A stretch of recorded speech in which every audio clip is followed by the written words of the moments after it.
የቀዩ ዓላም ታሪክ ሰሞኑን ዓለምን እያነጋገረ ነው።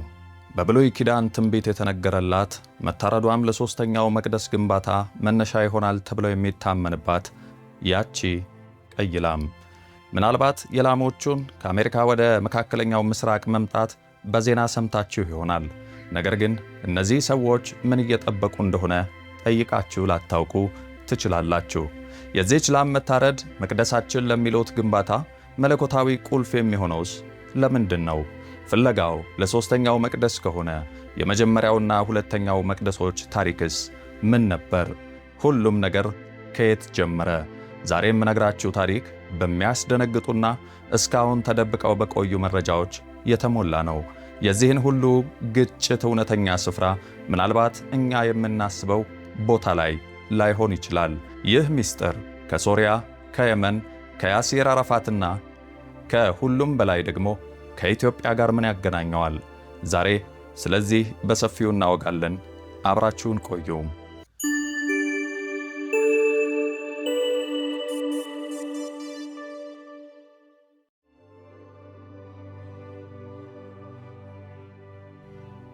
ዛሬ በኢየሩሳሌም ሰማይ ስር አንድ ትልቅ የታሪክ ማዕበል እየተነሳ ነው። ዓለም ሁሉ ትኩረቱን በቀዩ ዓላም ላይ አድርጓል። ለብዙዎች ይህ ተራ የእንስሳት ዜና ሊመስል ይችላል። ለጽዮናውያን ግን ይህ የሺህ ዓመታት ናፍቆት ማሳኪያ፣ የሦስተኛው ቤተ መቅደስ ግንባታ መክፈቻ ቅዱስ ቁልፍ ነው። ነገር ግን ከዚህ ትንቢታዊ ዝግጅት ጀርባ ያለው እውነት ምንድን ነው? ቤተ መቅደሱ በእርግጥ የታሪክ እውነት ነው ወይስ የፖለቲካ ተረት? እንደ አይሁዳውያን ትርክት የመጀመሪያው መቅደስ ግንባታ የታለመው በንጉሥ ዳዊት ዘመን ቢሆንም ዳዊት ግን እጆችህ በጦርነት ደም ተነክረዋል በሚል እንዳይገነባ ተከለከለ ይሉናል። ክብሩም ለልጁ ለጠቢቡ ሰለሞን ተሰጠ። ግንባታውም ከሊባኖስ ዝግባና ከጥድ እንጨት ተከናውኖ በንጹሕ ወርቅ ተለበጠ። የመጀመሪያው ቤተ መንግሥት የሰለሞን ጥበብና የአይሁድ ክብር መገለጫ ነበር ይላሉ። ጽላተ ሙሴ ያረፈበት ታቦት በውስጡ ይገኝ ነበር። ነገር ግን ባቢሎናውያን መቅደሱን ደምስሰው አይሁድን ለስደት ሲዳርጉ መቅደሱም ሆነ ታቦቱ አብረው መጥፋታቸው ትልቅ የታሪክ ጠባሳ ጥሎባቸዋል። ከዓመታት በኋላ ሁለተኛው መቅደስ ቢገነባም ታቦቱ ግን ዳግም አልታየም። ቆይቶም ይህ ሁለተኛ መቅደስ በሮማውያን እጅ አመድ ሆነም።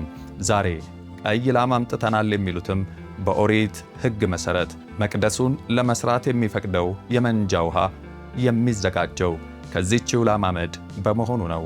ይህ ማለት ግንባታው በደጃፍ ላይ ነው እንደማለት ነው።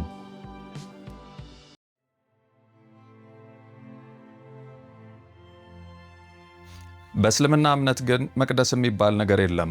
ይልቁንም ነቢዩ ሰለሞን የገነባው መስጂድ እንደሆነ ቁርአን ያስረዳል። መስጂደል አቅሷ ደግሞ አይሁዳውያን ወደዚያ ምድር ከመምጣታቸው ከዘመናት በፊት በአደም ዓለይሂ ሰላም ወይም በነቢዩ ኢብራሂም የተመሠረተ እንደሆነ ይታመናል። ሰለሞን ያደረገው ነገር ቢኖር ግንባታውን ማደስና ማጠናከር ብቻ ነው። እዚህ ላይ ነው ትልቁ ጥርጣሬ የሚነሳው። ባለፉት 100 ዓመታት እስራኤላውያን በአቅሷ መስጂድ ስርና በዙሪያው እጅግ ጥልቅ የሆኑ ቁፋሮችን አድርገዋል። ውጤቱ ግን አስደንጋጭ ነበር። ቤተ መቅደሱ እዚያ እንደነበረ የሚያረጋግጥ አንዲትም ድንጋይ አልተገኘችም። ዝነኛው አይሁዳዊ አርኪኦሎጂስት እስራኤል ፋንክልስታይን መቅደሱ ስለመኖሩ አንድም ሳይንሳዊ ማስረጃ የለም ሲል በይፋ መስክሯል። እስራኤል ፋንክልስታይን በዓለም አቀፍ ደረጃ እጅግ ታዋቂና አከራካሪ ከሆኑ የእስራኤል አርኪኦሎጂስቶች አንዱ ሲሆን በቴል አቪቭ ዩኒቨርሲቲ የአርኪኦሎጂ ፕሮፌሰር ነው። በመካከለኛው ምስራቅ ታሪክ በተለይም በጥንታዊቷ እስራኤል ታሪክ ላይ ሰፊ ጥናት ያደረገ ምሁር ጭምር በመሆኑ በዘርፉ ላበረከተው አስተዋጽኦ ከፍተኛ የክብር ሽልማቶችን አግኝቷል።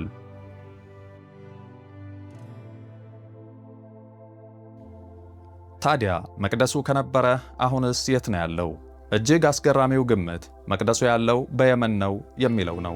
ይህ መላመት የሚነሳው ንጉሥ ሰለሞን የንግሥተ ሳባን አገር ከጎበኘ በኋላ የግዛቱ ማዕከል የመን ነበረች ከሚል እምነት ነው። ይህንን ግምት በይፋ ሲናገሩ የነበሩት ታዋቂው የፍልስጤም መሪ ያሲር አረፋት ነበሩ።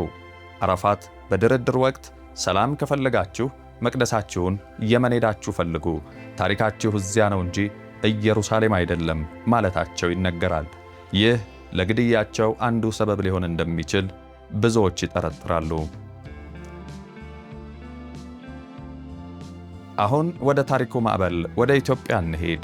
ስለ መቅደሱ መኖርና ስለ ጠፋው ታቦት ከተነሳ ዓለም አቀፍ የታሪክ ተመራማሪዎችና የሃይማኖት ሊቃውንት አይናቸውን ወደ አክሱም ጽዮን ያዞራሉ።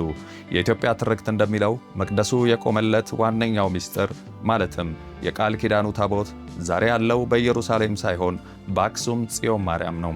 ታሪኩም የሚጀምረው ከንግሥተ ሳባና ከንጉሥ ሰለሞን ግንኙነት ነው። ንግሥቲቱ ከሰለሞን ጥበብን ለመቅሰም ወደ ኢየሩሳሌም ባደረገችው ጉዞ ልጇን ቀዳማዊ ምኒልክን ጸንሳ ተመለሰች። ምኒልክ አድጎ አባቱን ለመጎብኘት ወደ ኢየሩሳሌም በሄደ ጊዜ ሲመለስ ከእስራኤላውያን የበኩር ልጆች ጋር የቃል ኪዳኑን ታቦተ ጽዮንን ይዞ ወደ ኢትዮጵያ መጣ። የኢትዮጵያ ኦርቶዶክስ ተዋሕዶ ቤተክርስቲያን እምነት መሠረት እግዚአብሔር ጽዮንን ከእስራኤል ነቅሎ ወደ አዲሲቷ ኢየሩሳሌም ኢትዮጵያ አፍልሷታል። ይህ ትርክት በዓለም አቀፍ ደረጃ ትልቅ ክብደት አለው። የታሪክ ተመራማሪው ግራሃም ሃንኮክ ዘ ሳይን ኤንድ ዘ ሴል በተሰኘ መጽሐፉ ታቦቱ በእርግጥም በኢትዮጵያ ለመኖሩ በርካታ መረጃዎችን አቅርቧል። ታቦቱ መጀመሪያ በጣና ቂርቆስ ለ800 ዓመታት ከቆየ በኋላ ወደ አክሱም እንደገባ ይናገራል። አይሁዳውያን ሦስተኛውን መቅደስ ለመገንባት የሚያደርጉት ጥረት ያለ ታቦቱ ሙሉ ሊሆን አይችልም። ታቦቱ ደግሞ በኢትዮጵያ መኖሩን የሚያምኑ ወገኖች የኢየሩሳሌሙ ፍለጋ ሁሉ የታሪክ መዛባት ነው ይላሉ። እውነታው ይህ ነው። ሦስተኛው መቅደስ ዛሬ ላይ የታሪክ ሐቅ ከመሆን ይልቅ የፖለቲካ መጠቀሚያና የወረራ ሰበብ ሆኗል። በመስጂድ አልአቅሳ ስር መቅደስ ፍለጋ የሚቆፈሩት ጉድጓዶች አንድም የታሪክ አሻራ ባያገኙም መስጂዱን ለማፍረስ ግን ትልቅ አደጋ ደቅነዋል። በአጠቃላይ የቀዩ ዓላም መምጣትና የቤተ መቅደሱ ግንባታ ወሬ በሃይማኖታዊ መጋረጃ የተሸፈነ የፖለቲካ ቁማር ነው። ታሪክ እንደሚመሰክረው እውነት በተቀበረችበት አትቀርም። ቤተ መቅደሱ በፍልስጤም ምድር ጠፍቶ በየመን ወይንም በኢትዮጵያ ስም ቢነሳ ይህ የሚያሳየው ዛሬ እየተደረገ ያለው ትግል የመሬት ብቻ ሳይሆን የታሪክና የትውልድ የህልውና ትግል መሆኑን ነው። ሐቁ ግን አንድ ነው። መስጂድ አልአቅሳ በጀግኖች ልጆቹና በአምላክ ጥበቃ ስር ሆኖ የውሸት ትረካዎችን ሁሉ ይገዳደራል። እውነቱን መፈለግና የታሪክ መጋረጃ መግለጥ የሁላችንም ድርሻ ነው። ሰላምና እውነት ለዓለም ይሁን።